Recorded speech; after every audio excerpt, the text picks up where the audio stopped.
All right, what's up, beautiful people? So in today's video, I'm going to be walking you guys exactly step by step on how to remove fraudulent inquiries off your credit profile. So anytime you apply for any sort of credit, loan, anything like that, then you're going to get hit with a hard inquiry. It dings your score, and if you have too many, it's going to prevent you from being able to apply for more funding. So anytime there's any sort of inaccurate inquiries, this is how you're gonna get them removed, especially if they're fraudulent. I have seen some people who have used this strategy for accounts that weren't fraudulent. I don't recommend doing that, but this is how you do it if they are fraudulent. So this is the website we're going to go on, is identitytheft.gov. I'll include the link here in the program. But first things first, we're going to click Get Started. And we're going to do my information was exposed in a data breach. Which data breach? So Equifax was actually just a victim of this. They had a large data breach, so it's probably going to be from this one. So we're going to click on Equifax. We're going to use yes, someone used my information to make purchases or open accounts. And we're going to be disputing credit card accounts. You could also do this for loans or leases, stuff like that. But for this case, we're just going to do this. And then tell us how your information was misused. The identity theft used it to open fraudulent credit card accounts. And then click continue. And then what's really important here is pull up, I already have Experian open, but you could do this for TransUnion and Equifax as well. Pull this up, figure out which inquiries we're going to be disputing. I'm going to be disputing these two. So I got the name of the inquiry and the date that the inquiry was taken place. So we're going to go here. What company or bank issued the credit card? Foundation/bank of the... Wait, what was it? Sorry. Foundation/bank of the... And then when did you first notice the problem? This is kind of arbitrary. This happened. So the inquiry date was on June 19th. So I don't know, I'll just say June. Year was this year. If you know, tell us when the account was opened. So again, that was in June 2023, because that's when the inquiry date. If you know the estimate of the total fraudulent charges, I'm going to put 0 on there. And then the account number. Don't know the account number. Let's see if it pulls it up. Nope, doesn't have the account number, so you could just leave that blank. Add another fraudulent credit card account. We're going to do the, JPMCB card.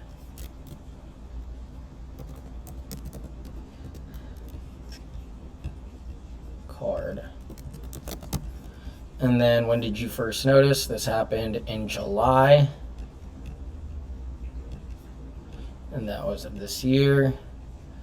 If you know when the account was open, it says July 2023. Estimate. If you contacted the company, I'm going to leave all that stuff blank and then just click continue. So it's going to ask you for all your personal info. You will need a valid phone number because they're going to send you a security code to confirm, and then your email address, all this stuff. And then you're filing this complaint for it's for myself, date of birth, current mailing address. I'm going to stop my screen share just so obviously you guys don't know all my personal info. And then I'll reshare the screen and I'll get to the next. All right, so I sent in all my personal info. Now we're going to be filling this part out. So have you reviewed a copy of your credit report? We're going to click yes. Are there any fraudulent accounts included in your credit report? Yes. And then this part is where we're going to put the name of the creditor along with the date of the inquiry. We're only allowed to add up to 3, but later if you need to add, if you're disputing more than 3, later in the next steps you could add more. So Right here, we're just going to take the name, JPMCB. That was July 3rd, 2023. Card 070323. And then add the company. And then this one, Foundation Bank of June 19th, 2023. Bank of the 06, what did we say? June 1923. The company. Have you requested a fraud alert? We're going to do no. Have you contacted police department? No. Was your information exposed in a data breach? Yes. Check all that apply. We're going to do Equifax since they had a large data breach. And then debt collectors, no. And then tell us what happened in your own words. Submit a personal statement that will be included in your FTC theft report. Please don't include account numbers, your social security number, or other sensitive data. So here, we're just going to type in, what we're disputing and what the kind of the details. So for your personal statement, here's literally the word for word script on what you're going to do. So these inquiries are fraudulent and do not belong to me. Please remove them from my credit report. In the earlier section, it only allowed you to add 3 inquiries removed. So if you're needing to remove more than 3 inquiries, this is the part where you'd put it.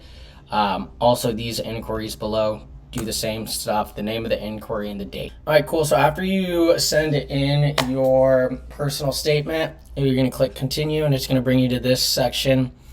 We're just going to click this, go over to finalize, almost done. You don't need to create a free account, so you could just say no thanks, submit without an account. It's going to ask you again. You don't need to create the account. And then boom, you got your FTC dispute in the door. So next part of this is we're going to be filling out some letters to actually send out to the bureaus. Something to really note on this is per bureau basis. So you're going to have to do this whole process. If you have, right now we just did that for Experian, but let's say we have some fraudulent inquiries on TransUnion or Equifax, we're going to have to repeat that process again for Equifax and then TransUnion. Now, once we've set up the FTC report for each bureaus or whichever ones you're going to dispute, is the next thing that we need to do is we're going to fill out these 609 letters. I'll include the links to these. You can make a copy and create it for yourself. So you're going to fill out all this information. There's 4 things we're going to need for this. Is 1, the 609 letter. 2 is the FTC report. So on the FTC report, make sure after you submit this that you download the report for each of the bureaus, save it onto your computer, and you're gonna print that out and include it in this letter. So the 609 letter, the actual FTC report, and then a copy of some sort of government ID. This could be like a passport or a driver's license.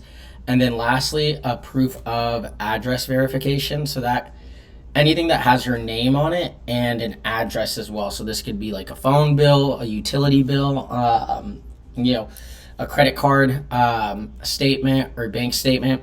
It'll have all that info. So include that all in the letter. And for this letter, pretty simple. You're going to put the date, the name, the address, your social. This is specifically going to be sent out to Experian.